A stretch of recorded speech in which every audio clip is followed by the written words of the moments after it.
This is the sound producer. This is the sound. You hear harmony everywhere. And that's what we as jazz players do, being able to outline the harmony of the structure of the songs that we're playing.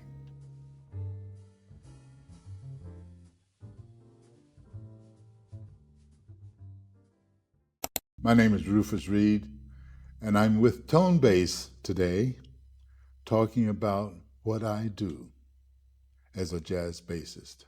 We'll talk about pizzicato, how to get a groove, how to walk a bass line, how to use dynamics, how to expand the fingerboard in your development. Welcome. The jazz technique is totally different than in the orchestra. The biggest difference is, as a jazz player, you're alone. And so we have to project a sound that embraces the ensemble, no matter how large the ensemble is. And I always have to say this, we have the unique ability to completely sabotage every band we play in if we don't do these certain things that will help you produce the sound and project it through the rhythm section.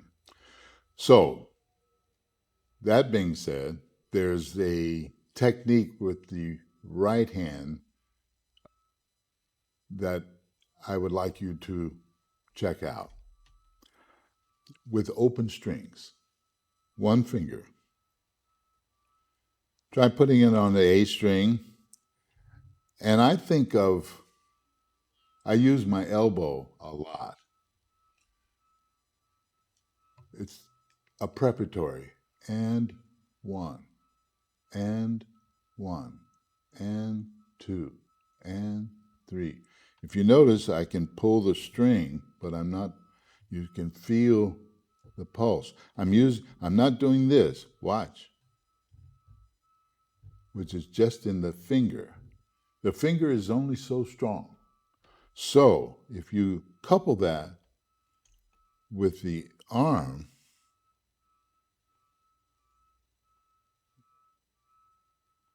you can actually begin to get more depth in the sound. Just listen to the sound. Finger. You say, oh, that's pretty good. But actually, using the weight of your arm, it has much more depth to it, is what helps project the sound. So, down, up. A down bow and an up bow. Those of you who use the bow, you understand that. So, it's like down,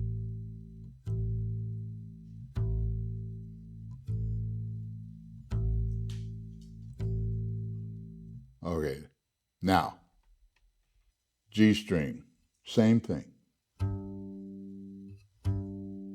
The string is moving this way.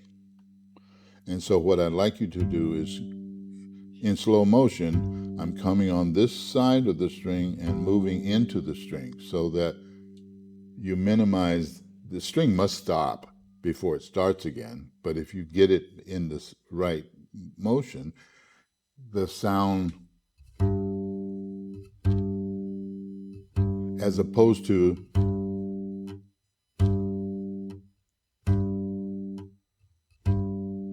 you hear that, but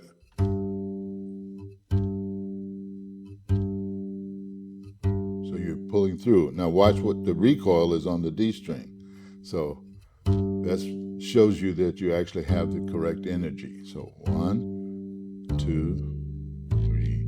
Now the E string, you have nothing to go to. So what I do is imagine a key in a door and you turn it. You pinch, and I like the connection of the instrument, so don't leave the instrument. Don't grab a hold of it, but pinch, still use, and then just absorb that energy with this kind of motion. So then you have this one.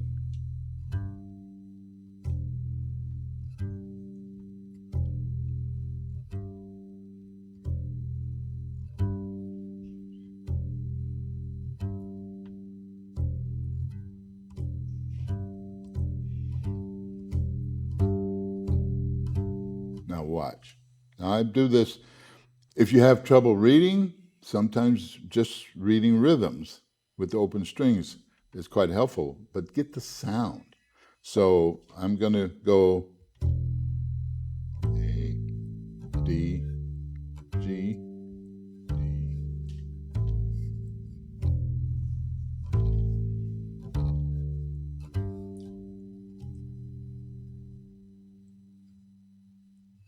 Even though I'm not playing, I need this motion so that dynamically we can grow.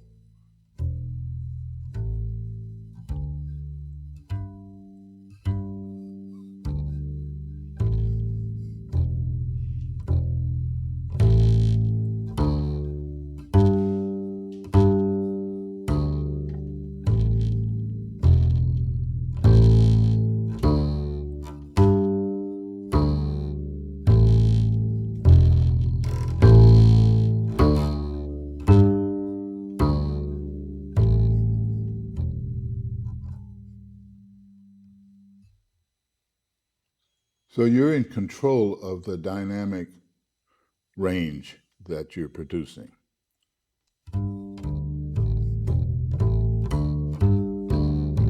If you notice, I'm not here on the fingerboard.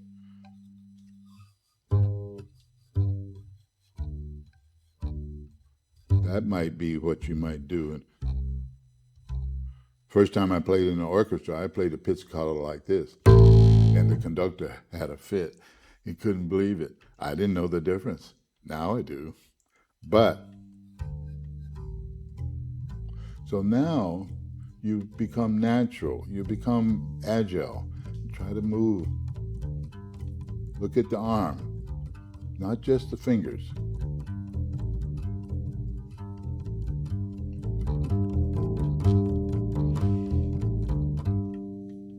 To me, if you begin to work on that, that's all you have to do is now bring the left hand into place. This is the sound producer. This is the sound. Once we start adding the left hand, we can try our scales. Now what I do, I also have, if you notice, my fingers are arched. When I first started out, when I played an A flat, you could read a message on my palm because I just left the fingerboard like this. So I want you to try to keep everything there.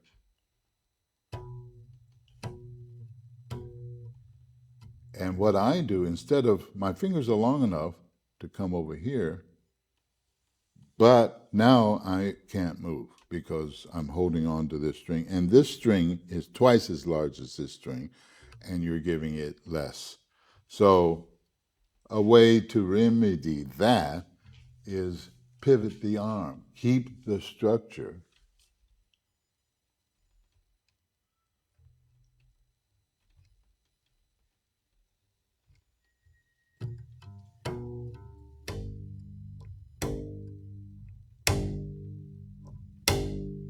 When you're able to you can hear a pitch, that means the bass is happy and you're producing it. Now, playing an F major scale. But I do this.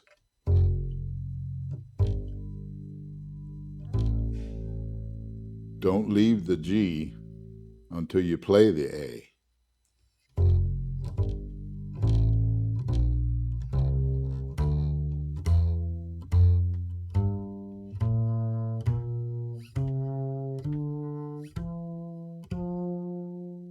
Coming down is easier.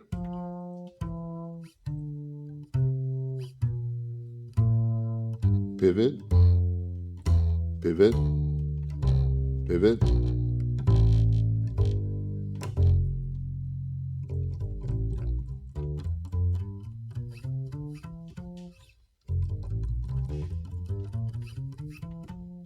Don't overplay.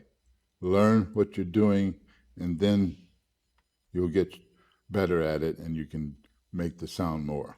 It is my opinion that if you take your time and be patient and just listen how you're producing it, if you have a large mirror in front of you, that would be really great because you're going to watch that person.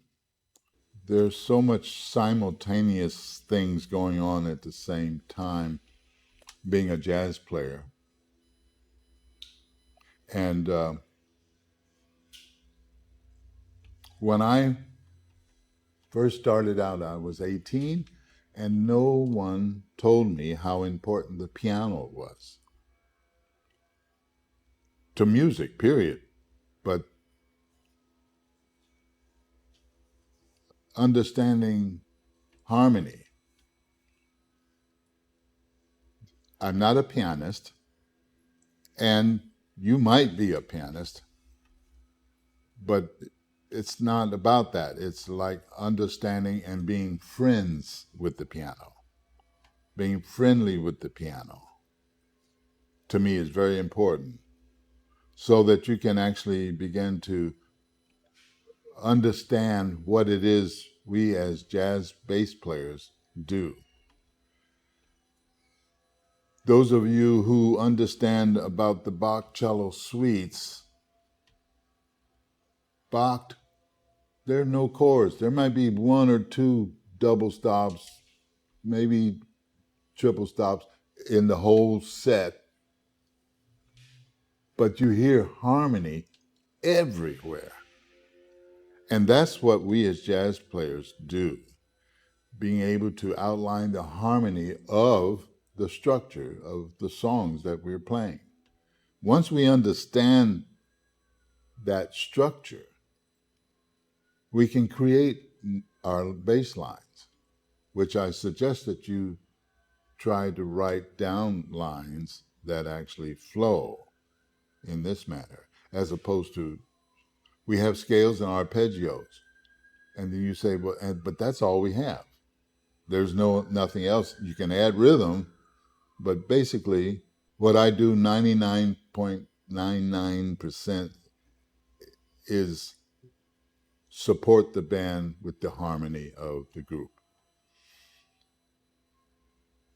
The bass itself, both in the jazz world and in the classical world, the bass has exploded in terms of technical, digital technique. It's unbelievable what can be done on the instrument. But in a jazz sense, nobody really cares about how well you can fly all over the bass. They just need you to ground the band.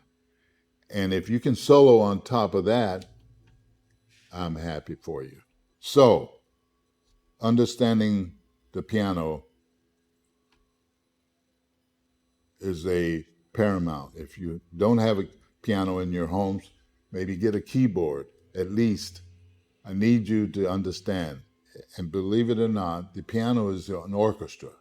And if you can get friendlier with it, you will be a better bassist, period. I don't care what genre you play.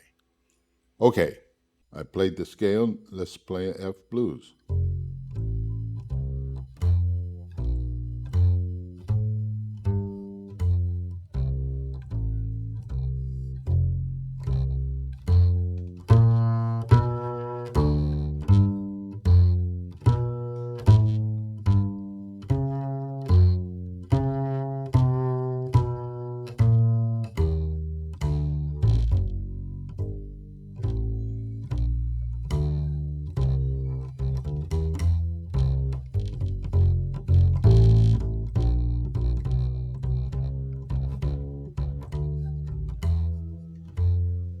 Okay, back to producing and understanding that the blues that I played was pretty much in half position. I did play a C, so but see, I don't think too much about positions.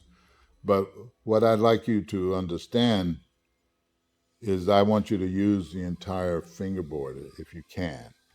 So I would like you to play a chromatic scale, for instance, on the D string, only on one string. So you figure out where things lie.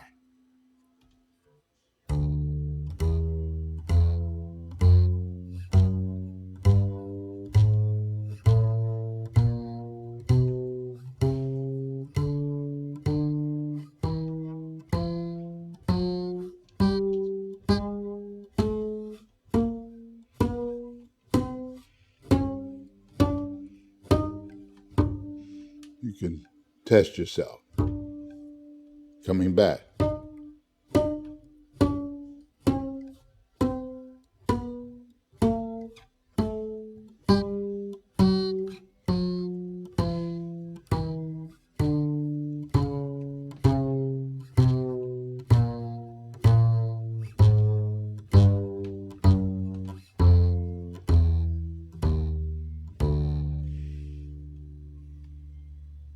Now you've played every note on the bass on that one string.